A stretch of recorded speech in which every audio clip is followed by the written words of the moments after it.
الله أكبر الله أكبر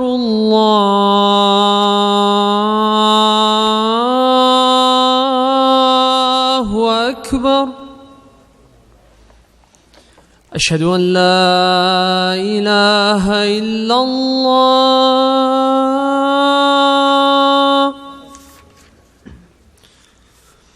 أشهد أن لا إله إلا الله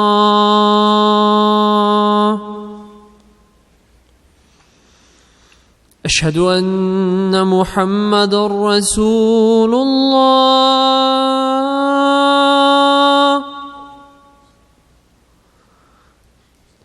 أشهد أن محمدًا رسول الله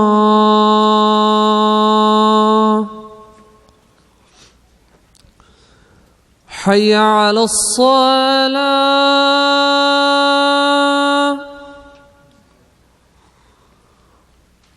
حي على الصلاة حي على الفلاح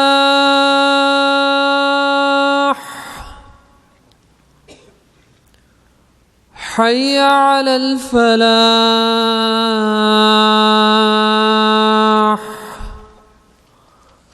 الله أكبر الله أكبر لا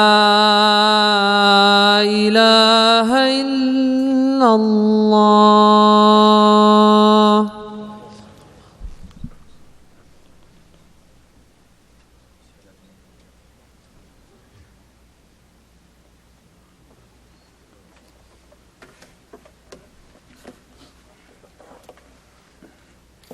إن الحمد لله نحمده ونستعينه ونستغفره ونؤمن به ونتوكل عليه ونعوذ بالله من شرور أنفسنا ومن سيئات أعمالنا من يهده الله فلا مضل له ومن يضلله فلا هادي له وأشهد أن لا إله إلا الله وحده لا شريك له وأشهد أن محمدًا عبده ورسوله أرسله الله بالهدى ودين الحق ليظهره على الدين كله وكفى بالله شهيدا عباد الله أوصي نفسي وأوصيكم بتقوى الله عز وجل وقد قال الله تبارك وتعالى في القرآن الكريم بعد أن أقول أعوذ بالله من الشيطان الرجيم بسم الله الرحمن الرحيم يا أيها الذين آمنوا اتقوا الله حق تقاته ولا تموتن إلا وأنتم مسلمون. No doubt we begin by praising and thanking Allah subhanahu wa ta'ala. Nahmaduhu, we compliment Him. Wa nasta'inuhu, and we seek His help. Wa nastaghfiruhu, and we beg for His forgiveness. Wa nu'minu bihi, and we believe in Him. Wa natawakkalu alayhi, and we put our trust completely in Allah.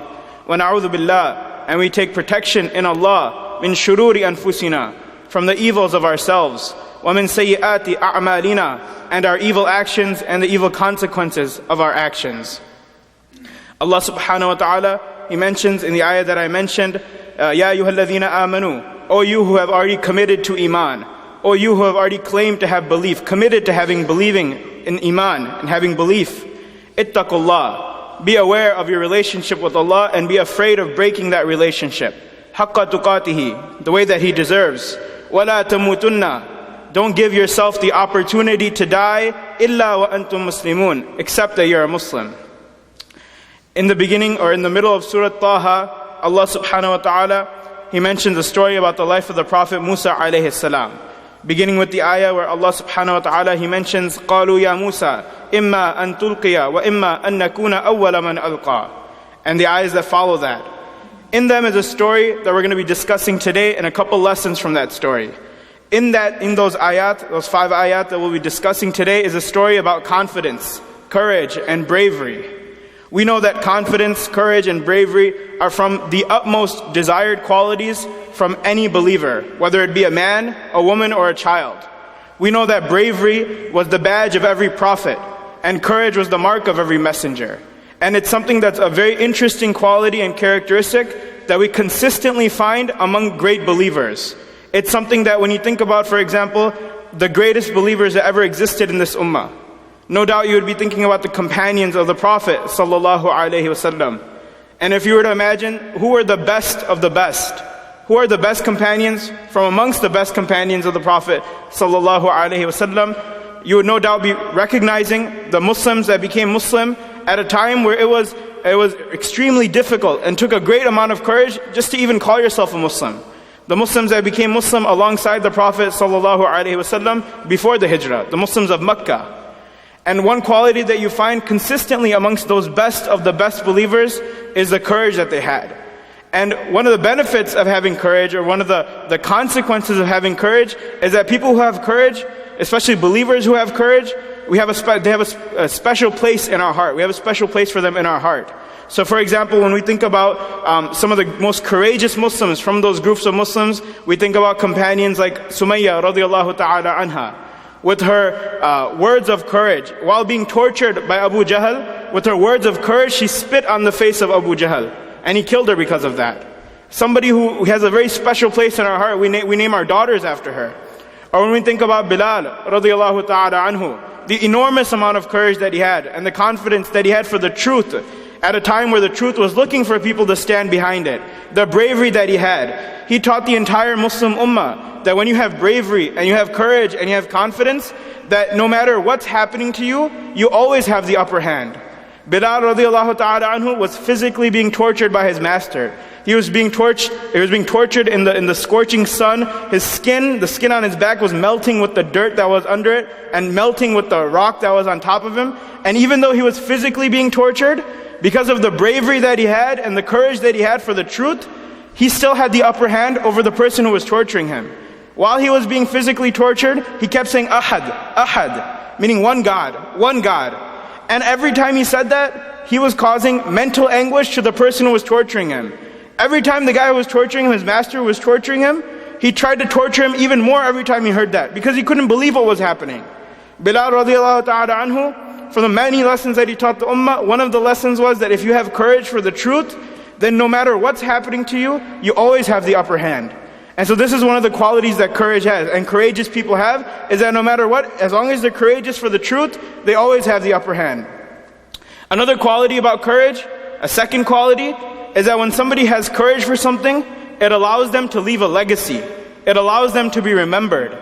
Everybody that we remember throughout history are people that had courage either for something good or for something bad, but they had courage in some idea or some concept, and they were courageous enough to do something. So when we think about the greatest believers of the ummah, many times we think about the most courageous Muslims of the ummah. And even people that we look down negatively throughout history, there were still people who had courage, even though it was courage and maybe in something that was false or that wasn't good. And so courage gives you these two qualities. It gives you the ability, as long as it's for the truth, it always gives you the upper hand. And the second thing is that it allows you to leave a legacy. It allows you to be remembered. And when I talk about courage, a lot of times we think about courage in the physical sense. That, you're risking your life for something. And no doubt that's courageous. But courage also lies in many other forms. There is such a thing as financial courage. Donating for a good cause, or sacrificing your wealth for a good cause, knowing that it might be a little more, it might be tighter this month on your budget, or you might not be able to afford the same luxuries that other people have because you decided to sacrifice a certain amount of money for a cause. So there's also financial courage. There's also intellectual courage. There's courage in the way that you look, the way that you talk. In the times that we live in, and the places that we live in, it takes courage just to look like a Muslim.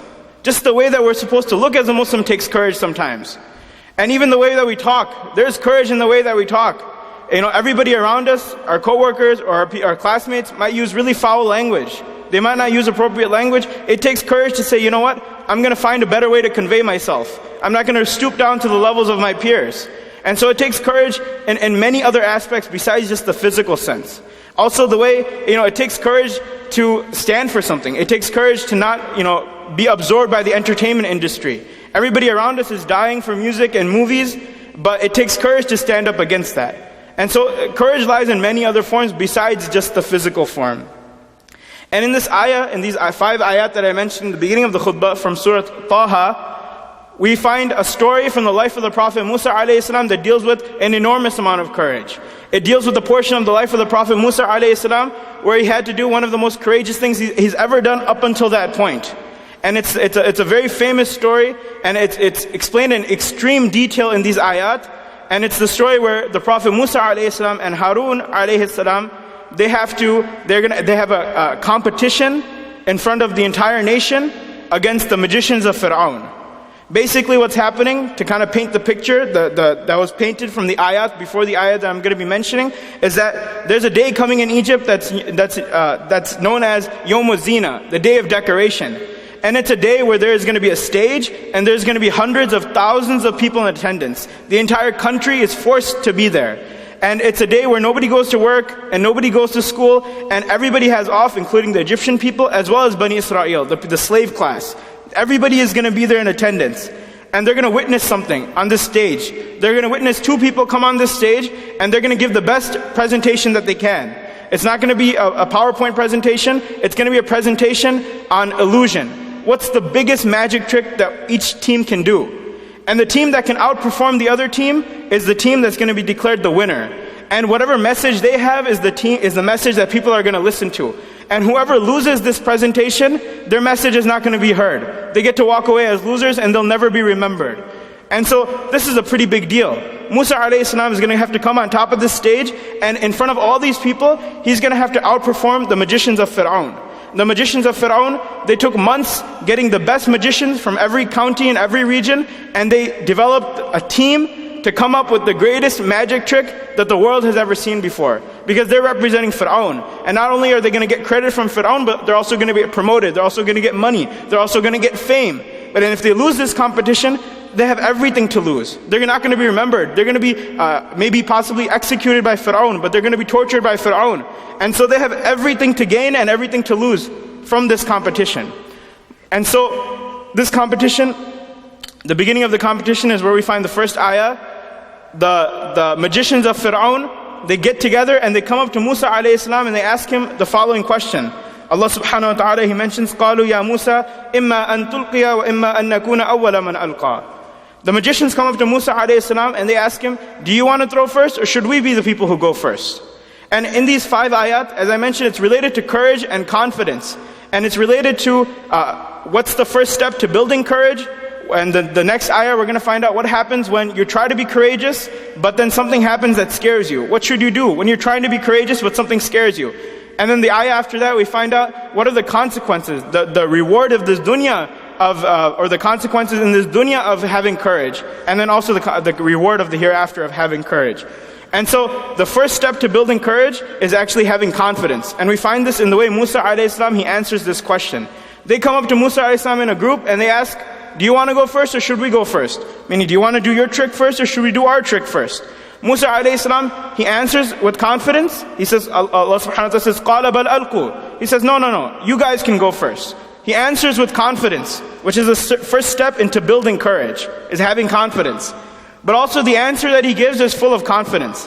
He tells them that you can go first. What he's trying to tell them is he's portraying his confidence and his courage, but he's essentially telling them that my trick is so amazing, I'll even let you guys go first so you can win the hearts of the people, but my trick will still be better. So this is a tactic that they use in sales, for example.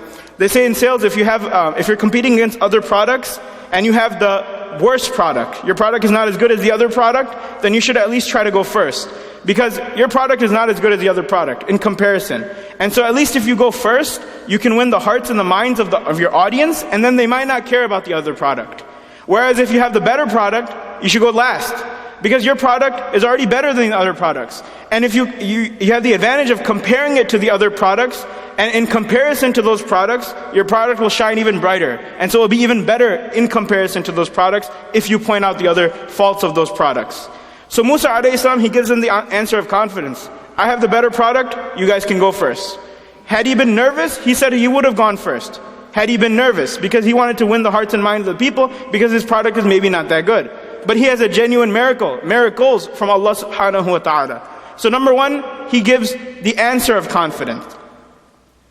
Next, Allah subhanahu wa ta'ala says, فَإِذَا حِبَالُهُمْ وَعَصِيُّهُمْ يُخَيَّلُ إِلَيْهِ مِنْ سِحْرِهِمْ أَنَّهَا تَسْعَى. Before Musa alayhi salam could realize, these people had already gone up on stage and they threw these sticks. They threw strings and sticks, and to Musa alayhi salam, يُخَيَّلُ إِلَيْهِ, to Musa alayhi salam, it looked like they were actual snakes moving back and forth. This is an interesting ayah because Allah subhanahu wa ta'ala, He doesn't tell us what the audience is thinking. There's so many people in attendance. He doesn't mention that they witnessed this huge spectacle and they're amazed and they're cheering and they're screaming.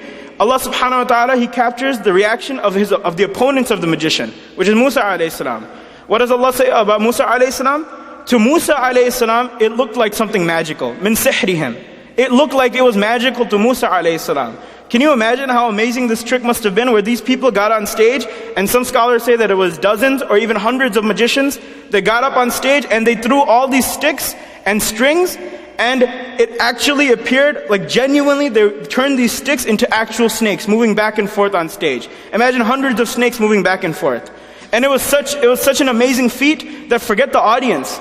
To Musa alayhi salam, it looked like it was real. Musa alayhi salam is standing right backstage. He can see everything that's happening, and even he can't figure out how these guys are doing this. He knows it's not real magic, but he can't imagine how these guys are doing this. Even to Musa alayhi salam, it looked like it was something magical. Imagine the audience. Imagine the screaming from the audience.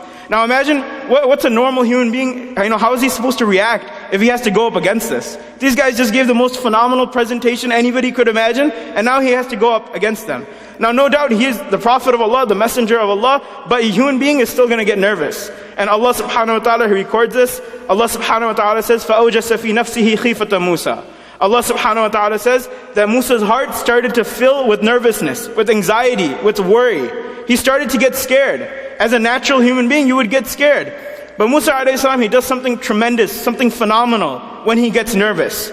Allah subhanahu wa ta'ala says, فَأَوْجَسَ فِي نَفْسِهِ خِيفَةَ مُوسَى. Musa alayhi salam, he kept it inside of himself. Musa alayhi salam, he was scared on the inside. Meaning if you looked at Musa alayhi salam at that time, right after the magicians went, you would still see somebody who's very confident, he looks like he's courageous, but inside of himself he got nervous. And this is an important lesson because when we're trying to be courageous or brave, we start off with confidence, but then something is going to happen that might shake our confidence. And the best thing that we can do for ourselves is to keep the nervousness inside. Not to let it manifest, not to let it come outside, because we're standing for the truth. And so we need to be perceived as courageous and confident as well. So for example, if you're giving da'wah to somebody and you're telling them about Islam, and it seems like it's making sense to them, you tell them, yeah, we believe in one God, and He sent prophets to guide mankind, and books, and Day of Judgment, and then they ask you something that might shake your confidence, like about 4 wives, or something that you're not prepared for. It's okay to get nervous. There's nothing wrong with getting nervous, even though this is the truth. But obviously you're still going to get nervous, but the most important thing is to keep it on the inside. You still need to be perceived as confident and courageous because obviously you're standing for the truth. So Allah subhanahu wa ta'ala, He captures this part of Musa alayhi salam that nobody could capture except Allah subhanahu wa ta'ala. Only He knows what Musa alayhi salam is feeling, and even by looking at him you couldn't tell that he was nervous. Then Allah subhanahu wa ta'ala, He tells Musa alayhi salam something extremely powerful that we can remind ourselves when we're trying to be confident for something but something shakes our confidence. How can you pick yourself back up? Allah subhanahu wa ta'ala says, قُلْنَا لَا تَخَفْ إِنَّكَ أَنْتَ الْأَعْلَى. Allah subhanahu wa ta'ala says, we said, لَا تَخَفْ, you don't be scared, إِنَّكَ أَنْتَ الْأَعْلَى, you're the one who's on top. Allah subhanahu wa ta'ala is reminding Musa alayhi salam that regardless of what's happening, because you're courageous and confident and you're standing for the truth, you're always on top. And this is something that's a very interesting language because sometimes when you're trying to be confident for something or courageous against something, especially if it's wrong, people, they always try to put you down. So if your coworkers are lying about how many billable hours they're working or something to that effect, and you stand up against that, people are going to try to put you down, either with their words or even physically, with their hands sometimes. And so Allah subhanahu wa ta'ala uses very interesting language. He says, إِنَّكَ أَنْتَ الْأَعْلَى, you're the one who's on top. Something we can remind ourselves when we're trying to be confident for the truth, you're the one who's on top. You have nothing to fear. You're the one who's on top. Even though it might not look like that right now, even though they're trying to put you down, or they give you dirty looks, or they push you around, you're still the one who's on top. Then Allah subhanahu wa ta'ala, He tells Musa alayhi salam, وَأَلْقِي مَا فِي يَمِينِكَ. He tells him that what he's supposed to do. He's supposed to throw what's in his right hand, which is a staff. Allah subhanahu wa ta'ala, He says, تَلْقَفْ مَا صَنَعُوا إِنَّمَا صَنَعُوا كَيْدُ سَاحِرٍ وَلَا يُفْلِحُ السَّاحِرُ حَيْثُ أَتَى.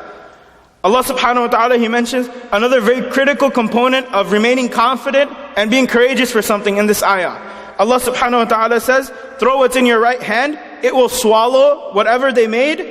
Allah subhanahu wa ta'ala says, وَلَا يُفْلِحُ السَّاحِرُ حَيْثُ أَتَى. A magician never wins, no matter where he comes from. A magician never prospers. Allah subhanahu wa ta'ala mentions something extraordinary to Musa alayhi salam in this ayah. He tells him that, okay, throw what's in your right hand. The stick that you have in your hand, go ahead and throw it. It's going to swallow the things that the magicians made. And you know what the magicians did? The magicians didn't make anything except what magicians do. And magicians never win, no matter where they come from. Allah subhanahu wa ta'ala, He redefines reality for what it actually is. He redefines what it means to be a magician. He defines that a magician is somebody that never wins or succeeds no matter what they try. They never win. They will lose every single time. He calls them, basically they're going to be a loser every time they try. They'll never win. And so He redefines reality for the way it is. Meaning somebody in the audience might look at the magicians and say, man, these magicians are winners. These magicians are extraordinary. These magicians are phenomenal. Look at what they just did. They just did that in front of us. And so they might look at this magician and say, man, this guy is somebody who's really, really amazing. Allah subhanahu wa ta'ala, He redefines what it means to be a magician. A magician is somebody that does nothing except what a magician does. And a magician never succeeds no matter where they come from. This is really important because sometimes the things that scare us when we're trying to be confident are things that if you actually define them for the way they should be defined, they're not even a little bit scary. They're something that should never scare us because the right perspective is everything. So for example, if the dunya looks at somebody, a woman for example, who dresses inappropriately, maybe somebody who's not Muslim, doesn't dress according to Islamic standards, who buries herself in perfume and jewelry, the dunya might look at somebody like this and say, oh, this woman looks like she has everything going on. She looks like a winner. She looks like she's dressed for success. Somebody might see somebody like her and think that. But when the Muslim woman looks at her, she defines things the way they should be defined. So she doesn't see a woman who's successful. She sees a woman who's walking in security. She sees a woman who's a prisoner of what men want her to be. She sees a woman who every step she takes, she devalues. She loses value for every step she takes. But when she looks at the proper Muslim woman, the way that she should be dressed, obeying Allah subhanahu wa ta'ala, she sees somebody valuable and somebody who increases in value for every step they take because of the good deeds that they're getting, because they're obeying Allah subhanahu wa ta'ala. So redefining things the way that Allah subhanahu wa ta'ala looks at them is critical to staying courageous and keeping our confidence. And so Allah subhanahu wa ta'ala, He redefines what it means to be a magician to Musa alayhi salam. And then Allah subhanahu wa ta'ala, as He did previously, He gave us the reaction of Musa alayhi salam, right? When the Pharaohs went, when the magicians performed. And now similarly, Allah subhanahu wa ta'ala, He's not going to give us the reaction of the audience now that Musa alayhi salam has gone. He's going to give us the reaction of the opponents of Musa alayhi salam, which are the magicians. And so what's the reaction of the magicians?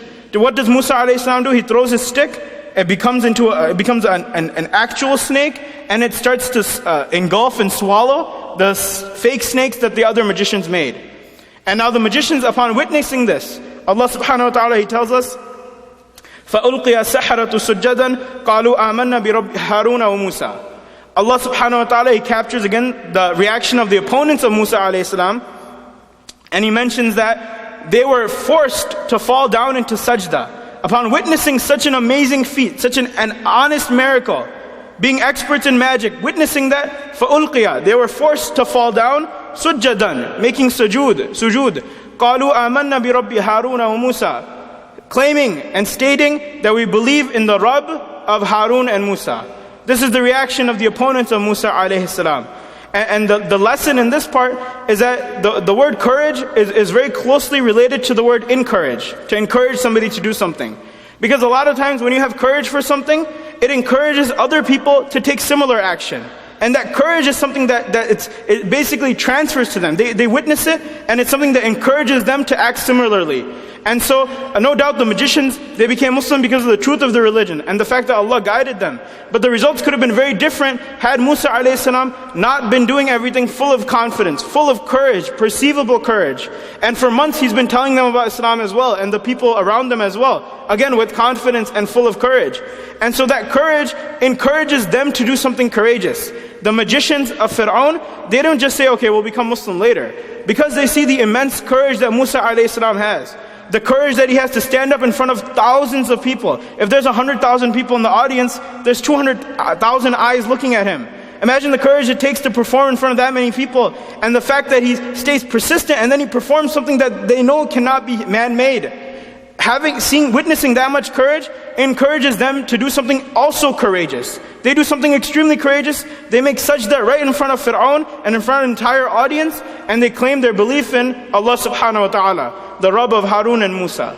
And so they did something courageous because of the courage that they witnessed from Musa alayhi salam. Instead of just saying, okay, we'll be Muslim later, the courage was not an issue for them because they saw so much courage before them from Musa alayhi salam and Harun alayhi salam. And so our courage enables us to encourage other people to do similarly. And so when you see somebody, for example, who decides to take some time off and memorize the Quran, or instead of going to watch a movie and saying, okay, let me read the seerah, let me immerse myself in the Quran, witnessing that courage that person has, it encourages you to do similarly as well. And so the lessons that we learned in these ayat was the first step to building courage is to have confidence. Then when something shakes your confidence, to keep the nervousness inside. And then remind yourself, innaka antal a'la. You, as long as you're standing for the truth, you're the one who's on top. And then to do what Allah subhanahu wa ta'ala wants you to do, and then to redefine things the way Allah subhanahu wa ta'ala looks at them.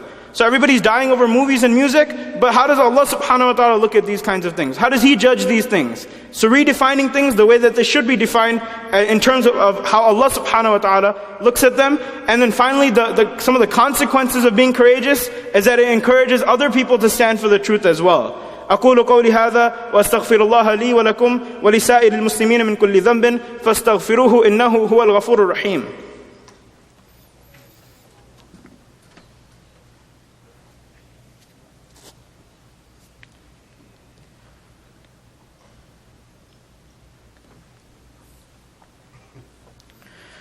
الحمد لله والصلاة والسلام على رسول الله صلى الله عليه وسلم. إن الله وملائكته يصلون على النبي يا أيها الذين آمنوا صلوا عليه وسلموا تسليما. اللهم صل على محمد وعلى آل محمد كما صليت على إبراهيم وعلى آل إبراهيم إنك حميد مجيد. اللهم بارك على محمد وعلى آل محمد كما باركت على إبراهيم وعلى آل إبراهيم إنك حميد مجيد. عباد الله إن الله يأمركم بالعدل والإحسان وإيتاء ذي القربى وينهى عن الفحشاء والمنكر والبغي يعظكم لعلكم تذكرون. وأوفوا بعهد الله إذا عاهدتم ولا تنقضوا الأيمان بعد توكيدها قد جعلتم الله عليكم كفيلا والله يعلم ما تفعلون. عباد الله اذكروا الله العظيم يذكركم ودعوه يستجب لكم واشكروه على نعمه يزدكم ولذكر الله أكبر وأعلى وأجل. وأقم الصلاة.